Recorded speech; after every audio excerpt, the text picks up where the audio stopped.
third anniversary of the EF-2 tornado that came through Selma on January 12th, 2023.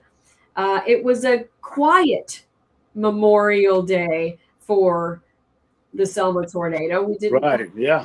events or anything. But there is a lot to be said about what's going on. Uh, every year, Todd updates this video. That's literally a day after the tornado hit, or about a week after. And there's the same spot. That's actually the Carl Bolling's house. Yep. That's from this past Monday. That That's video. A lot of progress made, but you can still see scars, and those scars will be prevalent for quite a while. But there's the progress that was made on Old Orville Road, and these are some of the same places. There's about a week after at on Vaughn Memorial Drive, and that home stayed like that for quite a while. But you will notice as we see the next piece of video that they find, and this is another thing.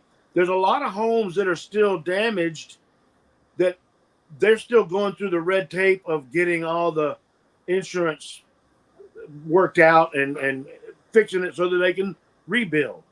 So there's still a lot of homes in Selma and in Dallas County that are damaged 3 years later, but just not yet gotten repaired. And as I said, that home, the second one down on this video, is just now getting restored. A sad note on this particular piece of video, that house right there, the one that's burned, was damaged in the tornado, rebuilt, and then burned.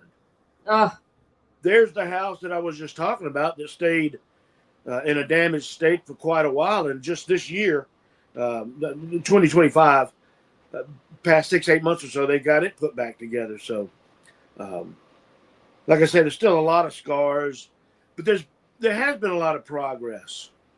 The next piece of video that's coming up, if I remember, I think I put Miss Minnie Sue's cottage next. Okay. And this is over off of Dallas Avenue area. Downtown got hit real hard. There's so much in this video I could have put up. Yeah.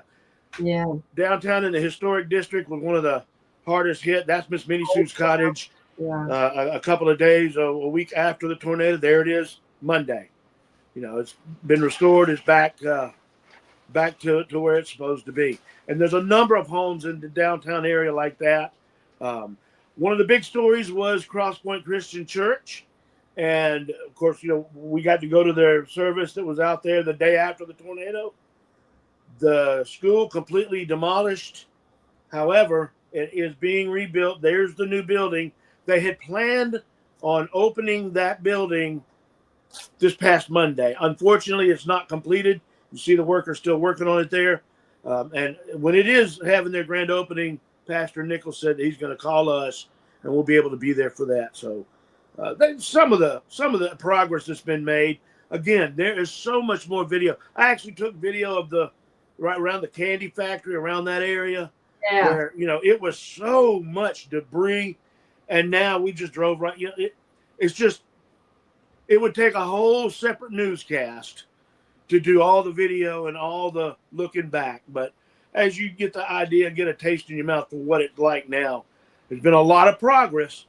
We still just got a long way to go because there's still going to be scars. And there'll be scars for a long time, Yeah. So, I mean, one of the good news is there was no deaths, no major injuries in it, which is really amazing. The estimate was that the tornado damaged 3,200 structures. 470 businesses were affected and 1,800 families. And they do talk about how there's a lot of families that, have passed these houses down from generation to generation and don't have deeds. And that's what stops that process with FEMA. Right.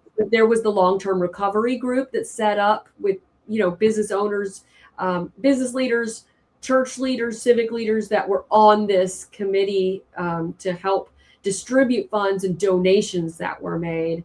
And we do have a report from them on how many they helped, rebuilt 4 houses. Yeah, they did a lot of that. Sabra Sanctuary, their shelter, they had a lot.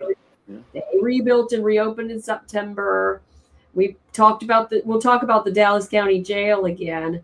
Yeah, here in just a little while, yeah. Is still in a rebuild phase 3 years later.